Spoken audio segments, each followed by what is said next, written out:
ජනප්‍රවාද හා සාහිත්‍යයට අනුව නැතිනම් පුරාණ කාව්‍යයන්ට අනුව මහා සම්මත රජුගෙන් ආරම්භ වූ රාජ පරම්පරාව එසේම පසුව ලිඛිතව දැක්වෙන පරිදි විජය රජුගෙන් ආරම්භ වූ සිංහල රාජ පරම්පරාව 1815 පෙබරවාරි 18 වෙනිදා නිමා වෙනවා. මේ සිංහල රාජවංශය නිමා වූ ස්ථානය හා එම කතාවයි. අපි එම ස්ථානයට ගමන් කරන අතරතුර මෙම කතාව අසමු.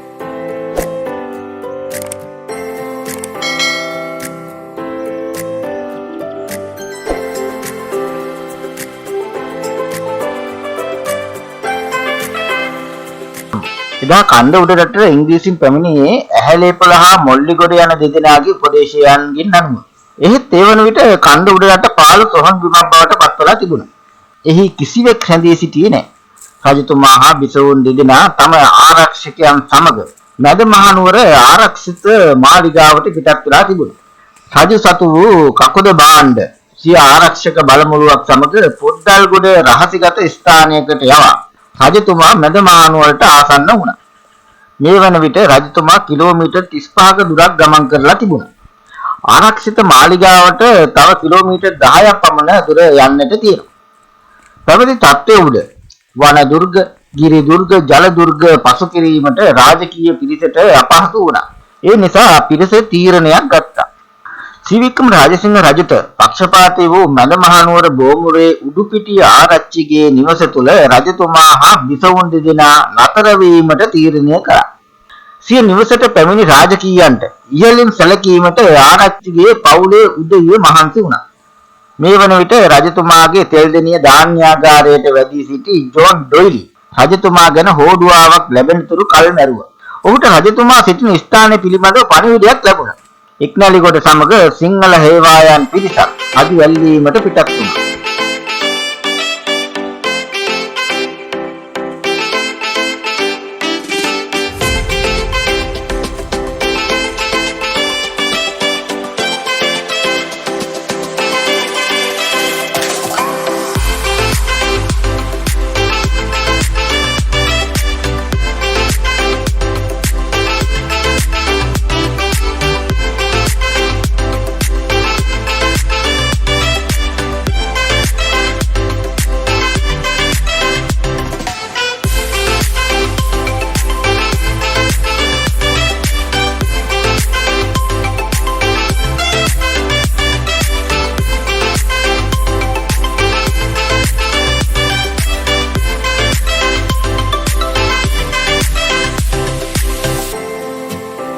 අදත් දකින්නට තිබෙන මේ සියඹලාගස් ගොම්බියෙන් වටවුණු එදා ආරච්චිගේ නිවසට පැමිණි ඉක්නැලිගොඩ රජුට එළියට බසින්නට අනකලා. එවිට රජුගේ ආරක්ෂාවට සිටි අප්පුහාමි ඉක්නැලිගොඩට හෙල්ලකින් නමින්න පැන්නා.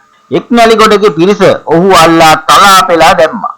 එළියේ තිබුණු වංගෙඩියක් අරගෙන එයින් ගසා දොර කඩා රජතුමා එළියට ගත් පිරිස රජතුමාගෙන් පලි ගන්න පටන් ගත්තා. රජබිසවුන් දෙදෙනාගේ මාල වලලු විතරක් නෙවෙයි කනයිරා තෝඩුපද්ද පැහැරගත්තා. බිසෝවරුන්ගේ ලේ දහරින් ඇඳි හැට්ට තෙමී ගියා.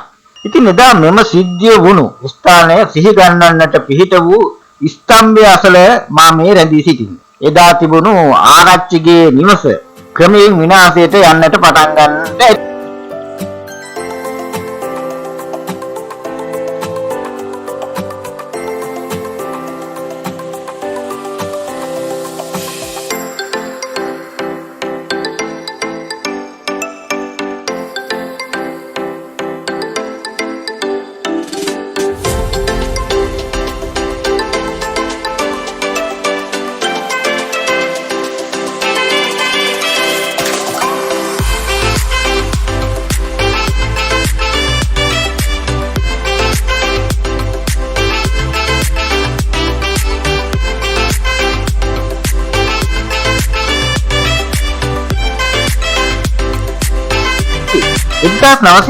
වන විට මෙම ස්ථානය සිහි ගැන්වීමට මහනුවර මහදිසාපති වෙලා හිටපු ජෝන් හෙන්රි ලුවි විසින් මෙම ස්ථානයේ මෙම ස්තම්භය පිහිටවනු ලබන. ඉතින් මෙම ස්ථානයෙන් අල්ලා වැල් වලින් බැඳගත් රජතුමා පහර දෙමින් මැර පිටිස රැගෙන ගියා. ගමන් අපහසුයෙන් රජතුමා වැටුණු කල ඔහු බිම දිගේ ඇදගෙන ගියා.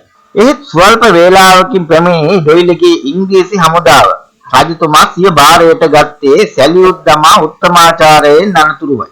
රජතුමා හා බිසෝවරුන්ගේ අත්බැඳ තිබූ රැහන් පොටවල් ලිහා දමා දෝලාවක් ගෙන්වා එහි නංවා ඔවුන් රාජකීය පිරිස තෙල්දෙනියට රැගෙන ගියා.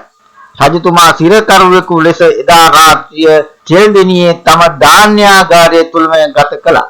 සිංහල රාජවංශය තුල තම නම සනිටුහන් කරන්නට ගිය රදළ පිරිස නිසා විජාතික වුවද සිංහලයේ රාජ්‍ය පරපුර එදා එසේ නිමාවටපත් වුණා. එදා සිංහලයන්ගේ පාවාදීම ගැන ඉක්නැලිගොඩ ඇතුළු පිරිසට ඉංග්‍රීසි විසින්ම සිය පිළිකුල දක්වා තිබෙනවා. තම රජතුමාට සැලකූ ආකාරය ඉංග්‍රීසින් පවා කම්පාවටපත් කළ බවයි කියවෙන්නේ. ඉතින් මෙම විස්තරයේ අතරතුර ඔබ දුටු මෙම ඓතිහාසික ස්ථානය පිළිබඳව ඔබටත් වැටහීමක් ලැබෙන්නට ඇතැයි සිතමි. අද අපි බෝමුරේ උඩුපිටිය ආරච්චිගේ මායිමෙන් පිටත්ව යනවා.